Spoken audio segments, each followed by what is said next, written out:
रुकिए, अगर आप भी क्लास 12th के छात्र हैं और 9 फरवरी का आपका हिंदी का पेपर होने वाला है, यानी कल आपका हिंदी का एग्जाम होने वाला है, तो यह वीडियो आप लोगों के लिए बहुत ही इंपॉर्टेंट है, क्योंकि इस वीडियो में हिंदी का जितने भी आपके पेपर में आने वाले क्वेश्चन है सब आज की इस क्लास में कराएंगे। तो इस वीडियो को लास्ट तक देखिएगा और एक एक क्वेश्चन को अच्छे से याद करके जाइएगा, ताकि कल आपके एग्जाम में सारा क्वेश्चन लड़ जाएगा। तो चलिए क्लास को स्टार्ट करते हैं।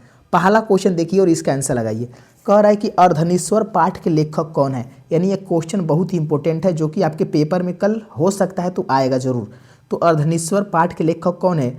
नामवर सिंह, रामधारी सिंह दिनकर की हजारी प्रसाद द्विवेदी की रामचंद्र शुक्ल हैं। यानी पहला का आंसर हो जाएगा ऑप्शन बी, रामधारी सिंह दिनकर है। तो ऑप्शन बी आपको याद कर लेना है, और जितना कितना आप लोग सही करते हैं एक बार लास्ट में कमेंट में जरूर बताइएगा, लास्ट में। चलिए दूसरा का आंसर लगाइए कि रामधारी सिंह दिनकर की रचना कौन सी है। तो रामधारी सिंह दिनकर की जो रचना है अर्धनीश्वर, अर्धनीश्वर जो रचना है किसकी रचना है? रामधारी सिंह दिनकर जी की। यह VVI क्वेश्चन, इसको ध्यान रखेंगे। ऑप्शन डी आपका सही हो जाएगा, याद कर लीजिएगा। चलिए अगला क्वेश्चन देखते हैं, तीसरा प्रश्न कि दिनकर जी का जन्म बिहार के किस जिले में हुआ था? तो बताइए, तो दिनकर जी का जो जन्म है बिहार के किस जिले में हुआ था? तो बेगूसराय में हुआ था। ऑप्शन बी आपका सही हो जाएगा, ऑप्शन बी को याद कर लेंगे। अगला क्वेश्चन देखते हैं, चौथा क्वेश्चन करे कि अर्धनीश्वर में किस गुण का समन्वय है? एकदम VVI क्वेश्चन है, इसका आंसर कमेंट में सारे बच्चे दीजिए कि अर्धनीश्वर में किस गुण का समन्वय है। तो याद रखिएगा नारी और पुरुष दोनों का गुण है, यानी ऑप्शन सी आपका सही हो जाएगा। ऑप्शन सी को ध्यान रखेंगे।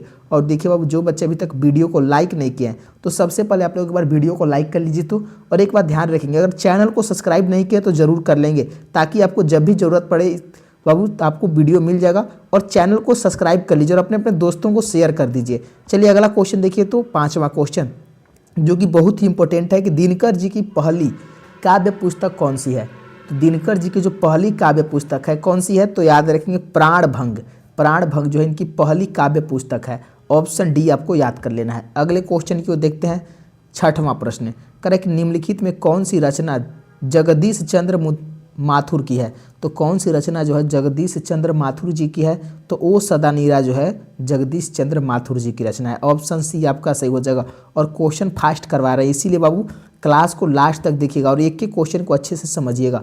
सातवां क्वेश्चन देखिए कि ओ सदा नीरा शीर्षक पाठ किस विद्या के अंतर्गत आता है? तो ओ सदा नीरा जो पाठ है किस विद्या के अंतर्गत आता है? याद रखेंगे निबंध के अंतर्गत आता है, यानी जो ओ सदा नीरा है क्या है? निबंध है। ऑप्शन ए आपको याद कर लेना है। अगले क्वेश्चन की ओर देखते हैं, आठवां क्वेश्चन। क्वेश्चन नंबर 8 क्या कह रहा है? कमेंट करिए। कह रहा है कि जगदीश चंद्र माथुर का मूलतः क्या थे? तो जगदीश चंद्र माथुर जो थे मूलतः क्या थे? निबंधकार, कहानीकार, नाटककार के उपन्यासकार थे। तो 8 के आंसर याद रखेंगे, नाटककार थे। ऑप्शन सी आपको याद कर लेना है। अगले क्वेश्चन की ओर देखते हैं क्या कह रहा है। 9 क्वेश्चन कह रहा है कि ओ सदा नीरा निबंध बिहार के किस क्षेत्र की संस्कृति पर लिखी गई है? तो ओ सदा नीरा जो है ना वो चंपारण संस्कृति पर लिखी गई है। ऑप्शन डी आपको याद कर लेना है। ऑप्शन डी सही हो जाएगा। अगला क्वेश्चन देखिए, 10वां क्वेश्चन। देखिए 10 क्वेश्चन तक आ चुके हैं। कर बताइए, तो चंपारण क्षेत्र में बाढ़ का मुख्य कारण क्या था? तो बाढ़ का जो मुख्य कारण था जंगलों का कटना, यानी ऑप्शन ए आपका सही हो जाएगा। और देखिए बाबू, आप लोग वीडियो को लाइक कर लीजिए, अभी तक आप लोगों ने लाइक नहीं किया हुआ है, और चैनल को सब्सक्राइब कर लीजिए ताकि आपको हमेशा वीडियो मिलता रहे। चलिए 11 का आंसर लेके रॉबिन्सन क्रूसो ने 16 वर्ष के उपरांत किसके मुख से एक बात सुनी थी? तो याद रखें फ्राइडे, संडे, एडिसन की स्टील। तो रॉबिन्सन क्रूसो ने किसके मुख से एक बात सुनी थी? तो फ्राइडे के मुंह से, यानी 16 वर्ष के बाद वो फ्राइडे के मुंह से बात सुनी थी। ऑप्शन ए आपका सही हो जाएगा। ऑप्शन ए को ध्यान रखेंगे। चलिए 12 क्वेश्चन कह रहा है कि बातचीत शीर्षक निबंध के निबंधकार कौन है? जयप्रकाश नारायण है, मोहन राकेश है, नामवर सिंह है कि बालकृष्ण भट्ट है? कौन हो जाएगा बालकृष्ण के निबंधकार? तो बालकृष्ण भट्ट हो जाएंगे, यानी ऑप्शन डी आपका सही हो जाएगा। ऑप्शन डी को ध्यान रखिएगा। चलिए नेक्स्ट क्वेश्चन देखते हैं। अगला क्वेश्चन 13 प्रश्न। क्वेश्चन नंबर 13 कह रहा है कि बातचीत के माध्यम से बालकृष्ण भट्ट क्या बतलाना चाहते हैं? तो बातचीत के माध्यम से बालकृष्ण भट्ट जो हैं वह बातचीत की शैली बतलाना चाहते हैं। ऑप्शन ए आपको याद कर लेना है। ऑप्शन ए सही हो जाएगा। चलिए 14 क्वेश्चन देखिए कि भट्ट जी को किसने अंग्रेजी साहित्य के एडिशन और स्टील श्रेणी में रखा है? तो भट्ट जी को किसने रखा है? 14 का आंसर क्या हो जाएगा? तो ऑप्शन सी हो जाएगा, रामचंद्र शुक्ल ने रखा है। ऑप्शन सी एकदम आपको याद कर लेना है। जो जो बच्चे सी लगा रहे हैं बिल्कुल सही आंसर है। चलिए अगला क्वेश्चन देखते हैं, 15 क्वेश्चन। कह रहे कि बालकृष्ण भट्ट का निवास स्थान कौन सा है। तो बालकृष्ण भट्ट का जो निवास स्थान है कौन सा हो जाएगा, याद रखें इलाहाबाद उत्तर प्रदेश। क्या हो जाएगा, इलाहाबाद उत्तर प्रदेश है। ऑप्शन बी आपका सही हो जाएगा, ऑप्शन बी को याद कर लेंगे। अगला क्वेश्चन देखते हैं, 16 क्वेश्चन। कड़बक के कवि कौन है।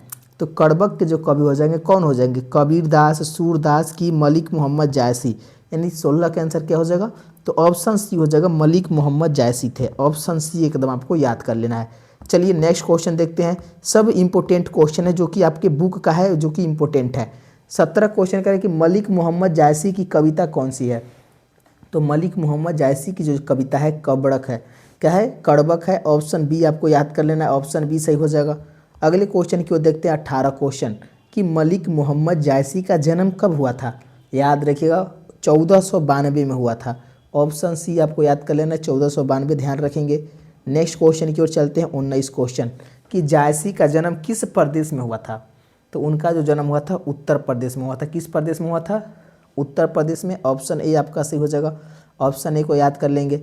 चलिए 20 का आंसर आ गई कि जायसी किस तरह के कवि हैं। तो जायसी जो है किस तरह के कवि हैं, भक्ति कवि, सूफी कवि, सिंगारिक कवि, कि इनमें से कोई नहीं।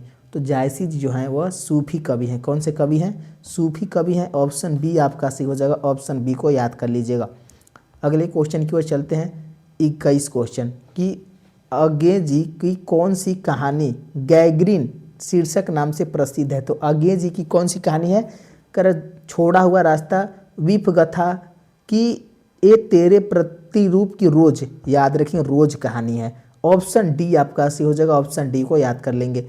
अगला क्वेश्चन देखते हैं, 22 क्वेश्चन करें, लेखक कितने वर्षों बाद मालती से मिलने आया था। तो लेखक जो थे कितने वर्षों के बाद, तो 4 वर्षों के बाद। ऑप्शन बी आपको याद कर लेंगे। यह भी क्वेश्चन आपके एग्जाम में आएगा, ध्यान रखिएगा। 23 कैंसिल है कि मालती के पति किस बीमारी का ऑपरेशन करने आए थे। तो याद रखें गैंग्रीन, गैंग्रीन का ऑपरेशन करने आए थे। ऑप्शन सी आपको याद कर लेना है, ऑप्शन सी सही हो जाएगा। नेक्स्ट क्वेश्चन देखते हैं, 24 क्वेश्चन करें कि मालती के पति का नाम क्या था। तो मालती के जो पति का नाम था वो महेश्वर नाम था। क्या नाम था, ऑप्शन बी आपका सही हो जाएगा, महेश्वर। ध्यान रखेंगे जो जो बच्चे बी लगा रहे हैं। चलिए नेक्स्ट क्वेश्चन की ओर चलते हैं। अगला क्वेश्चन है 25 क्वेश्चन। क्वेश्चन नंबर 25 कह रहा है कि भारतीय ज्ञानपीठ द्वारा आगे जी को कौन सा पुरस्कार मिला था। तो कौन सा पुरस्कार मिला था, तो याद रखेंगे भारतीय ज्ञानपीठ पुरस्कार मिला था। ऑप्शन सी आपका सही हो जाएगा, ऑप्शन सी याद कर लेंगे। अगले क्वेश्चन की ओर चलते हैं, 26 क्वेश्चन कि लेखक के पिताजी ट्रैक्टर से कहाँ उतरे थे। 26 का आंसर क्या हो जाएगा, तो मीनावट यानी मीनावाटी काइज के पास उतरे थे। कहाँ, तो मिर्नवा टाकीज के पास उतरे थे। ऑप्शन बी आपका सही हो जाएगा। अगले क्वेश्चन की ओर देखते हैं, 27 क्वेश्चन कि खतरनाक सपनों में लेखक का सबसे बड़ा अस्त्र क्या था। तो खतरनाक सपनों में जो उनका सबसे बड़ा अस्त्र था उनका आवाज़ था। ऑप्शन सी आपका सही हो जाएगा, इसको ध्यान रखेंगे। अगला क्वेश्चन लगे 28 क्वेश्चन कि लेखक के पिताजी शहर क्यों गए थे। तो याद रखेंगे, कर इलाज करवाने के लिए, कि सम्मान खरीदने के लिए, कि किसी से मिलने के लिए, कि ऑप्शन डी अदालत में पेशी के लिए। यानी ऑप्शन डी आपका हो जाएगा, अदालत में पेशी के लिए। ध्यान रखेंगे। 29 क्वेश्चन देखिए, कह रहा है कि कौन सी कहानी उदय प्रकाश जी की नहीं है। तो इसमें से वारिस जो है उदय प्रकाश जी की नहीं है, बाकी सब उन्हीं की रचना है। चलिए अगला क्वेश्चन देखिए, 30 क्वेश्चन कह रहा है कि लेखक के पिताजी को बचपन में किस रोग की शिकायत थी। तो लेखक के पिताजी को बचपन में किस रोग की शिकायत थी।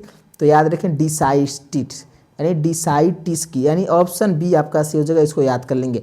तो देखिए बाबू, अभी भी अगर आप लोग वीडियो को लाइक नहीं किए तो लाइक कर लेंगे और चैनल को सब्सक्राइब कर लेंगे और अपने अपने दोस्तों को जरूर शेयर करिएगा। 30 क्वेश्चन कराएं, आप लोग 30 में से कितना सही किए एक बार कमेंट करिए, तो सारे बच्चे कमेंट में लिखेंगे कि आप लोग का कितना सही बना है। तो मिलते हैं अगले क्लास में। धन्यवाद दोस्तों, जल्द ही नेक्स्ट क्वेश्चन लाने वाले हैं, तो इसलिए आप चैनल को सब्सक्राइब कर लेंगे ताकि अगला वीडियो आपको जरूर मिले। धन्यवाद।